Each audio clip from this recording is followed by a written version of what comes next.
इधरों पानी जरा ना असां तकने पियो केड़ी जगह पर पहुंची आया वै और इत्थों जरा स्पोर्टां वगैरह सन रस्ता वगैरह से जरा जाने ना वो सारा डुबी गया वै।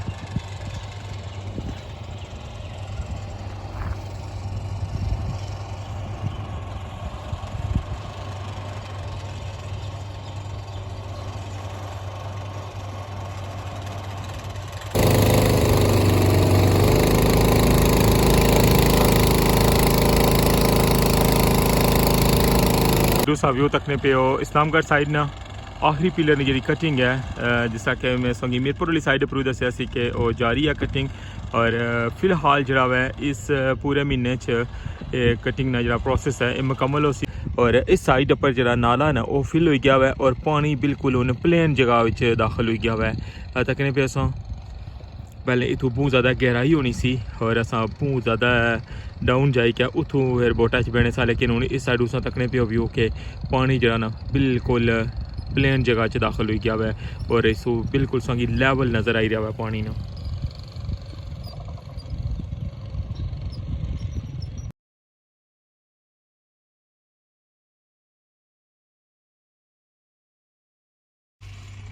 बिस्मिल्लाहिर्रहमानिर्रहीम अस्सलामुअलैकुम। क्या हाल है सोना ठीक ठाक हो बालो उम्मीद करना कि तुसा सारे बालो सो अल्लाह ताला तुसा सारे गी अपने हिफ्ज़ मान च रखा तुसा तकने पे हमारा family YouTube channel AK2PK vlogs कासम इरफान ने नाल तो अज जनाब 14 जून 2025 और हफ्ते ना दिन और अज माशाल्लाह मौसम जरा है वो बहुत ज़बरदस्त होया हुआ है। कल आंधी तूफान भी होया और बारिश की वजह तो टैंपरेचर जरा उसने काफ़ी ज़्यादा फ़र्क पिया हुआ है। अज ना जरा टैंपरेचर है वो 40 है और वैसे जरा पिछले दिनों 45 भी जरा ना वो क्रॉस किए असी तो अल्हम्दुलिल्लाह उम्मीद यही है कि ये जो 2-4 दिन थोड़े बेहतर गुजरी जासन और वैसे भी इन्होंने दिनों थोड़ा जहा बारिश वगैरह और आंधी वगैरह दसी भी है महकमा मौसमियात लिया तो जनाब इसलिए मौजूद हाँ मंगला डैम ने किनारे पर और तुसेंगी दसां कि जनाब पानिया ना जरा लैवल है ना उसने कल जरा बहुत ज़्यादा इजाफा होया हुआ है यानी कि जरा बड़ा नाला सी ना वो भरन गया हुआ है और प्लेन एरिया हूँ पानी जाना शुरू हो गया हुआ है तो और कुछ दिनों तक जरा ना हिस्सा तक अछना जरा वो मुश्किल हो जासी तो बिल्कुल जनाब तो तुसेंगी दसने पानिया की सूरत हाल भी और कम की सूरत हाल भी दसा कि मीरपुर वाली साइड पर कटिंग होनी पी है या इस्लामगढ़ वाली साइड पर तो चलने स्टार्ट करने अज ना व्लॉग जल्दी ना हमारा चैनल सबसक्राइब करी किनो सारी तरफों एक सपोर्ट होनी है प्यार मुहब्बत होना वै तो लाजमी जरा ना तुस अगर मेरी वीडियो तकने हो तो मिगी सबसक्राइब लाजमी करे करो तो चलने स्टार्ट करने अज ना व्लॉग रठोवा हरियाम ब्रिज न्यू अपडेट जी जनाब सो व्यू तकने पे और ठोआ हरियाम ब्रिज मीरपुर साइड ना और राती जरा है अल्हम्दुलिल्लाह बारिश हुई है और आंधी तूफान नहीं हो जा तो अज मौसम जरा थोड़ा बेहतर है। पिछले दिन 44-45 तक टैंपरेचर गया हुआ है लेकिन आज जरा ना 40 ने राउंड बोट है और इसका व्यू तकने पे मीरपुर साइड ना मीरपुर साइड पर जरा काम बिल्कुल स्टॉप किए हुआ है जिसका कि तक सकने हो और इस्लामगढ़ साइड पर जरा काम है वो कंटिन्यू है। ये जरा कटिंग प्रोसेस तकने पे हो इस महीने भी जरा ना वो कंटिन्यू रही जिस तरह कि असेंगी पता कि अजे तकरीबन 15 दिन पे हुए न इस महीने ने और इसने जरा ना एक कटिंग प्रोसेस मुकम्मल हो सी क्योंकि वो नाजुक कम है और बड़े तरतीब नाल और बड़े प्रोफेशनल अंदाज जिसकी कटाई जी है होने लगी हुई है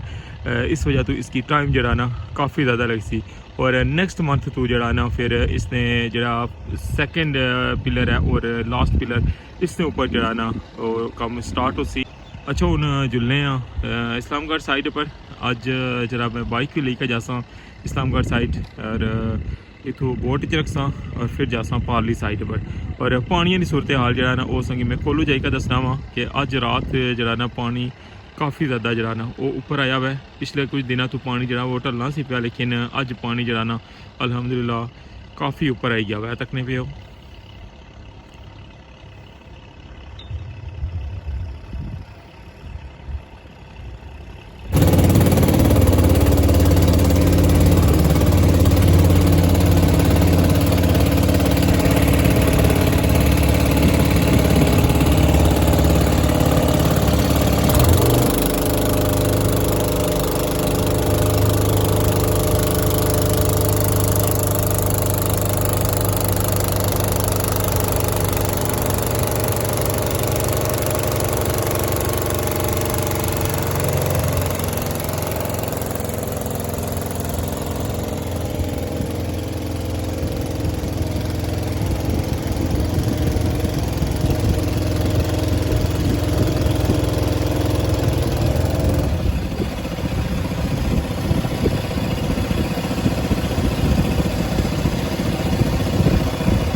जी व्यूअर्स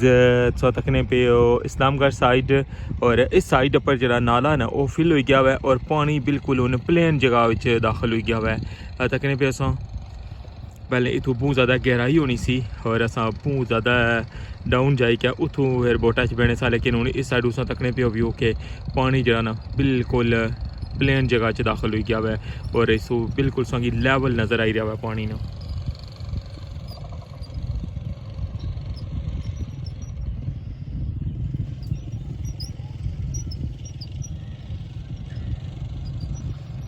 कल जरा वह पानी काफ़ी ज़्यादा इस साइडू जरा वह ऊपर आया हुआ है। वैसे नॉर्मल रूटीन पानी जरा सी वो बिल्कुल हल्का हल्का चढ़ी रहा सी लेकिन है कि कल जरा ना पानी बहुत ज़्यादा आया हुआ है और उसकी वजह तो जरा नाला ना वो फिल हो गया और हूँ जरा पानी है इतों बिल्कुल फैली जासी जितना भी इस प्लेन एरिया तकने पे हो इस जगह च।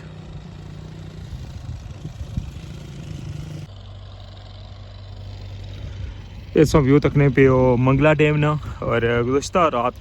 पानी जरा है वो काफ़ी हाई लेवल पर जरा वधिया हुआ है और इधरों पानी जरा ना इस्लामगढ़ वाली साइड पर पानी बिल्कुल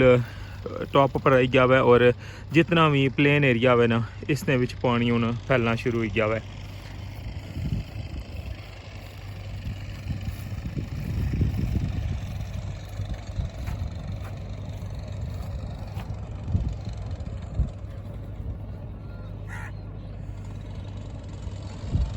इस जगह तो तुम पहले अंदाज़ा लाई सकते हो कि कितना डाउन सी इस जगह तो पानी और बहुत ज़्यादा गहराई सी इतों जिसलै अस बुन टली के जाने होने सा और उतों अस बोट च बही गया तो फिर पारली साइड जाने सा उतों फिर अगू टूरी के पहाड़ जाने सा लेकिन है कि हूँ जरा ना पारली साइडों पानी बिल्कुल थोड़ा गैप रह गया हुआ मिरपुर वाली साइड पर भी और जरा ना 2-4 दिन पानी जरा है उस साइडों भी बिल्कुल लेवल पर लगा जासी और इस साइडों सा व्यू तकने पे इस्लामगढ़ साइड ना आखिरी पिलर की जी कटिंग है जिस कि मैं संगी मीरपुर वाली साइड पर दसिया सी कि वो जारी है कटिंग और फिलहाल जरा है इस पूरे महीने कटिंग ना जरा प्रोसेस है मुकम्मल हो सी और नैक्सट मंथ जरा है ना वो बाकी जरा काम है वो इंशाल्लाह शुरू हो सी क्योंकि बहुत सेंसिटिव काम है और सारा फोकस जरा है इस्लामगढ़ वाली साइड पर दिते है और जिसलै मुकम्मल हो जासी तो उस तो बाद जरा ना नैक्सट प्रोसेस इंशाल्लाह शुरू हो सी।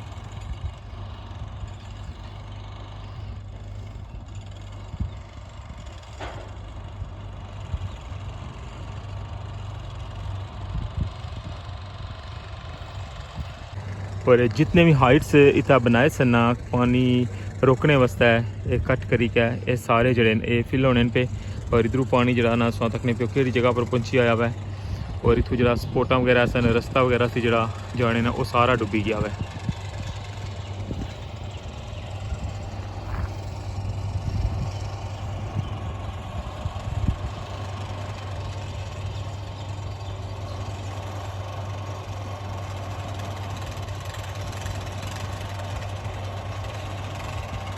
इस चैनल में शेयर की है अज नी ताज़ा तरीन अपडेट रठोआ हरियाम ब्रिज नी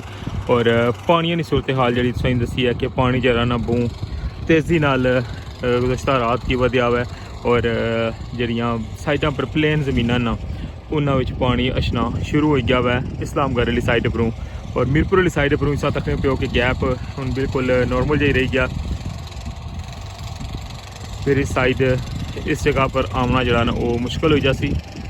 क्योंकि इस सारी जगह पर जरा ना वो पानी आई जासी।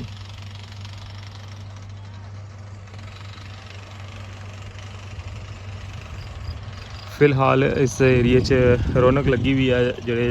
बंदे बोट च बही के जाने न मीरपुर और मीरपुर फिर अच्छे इस्लामगढ़ साइड।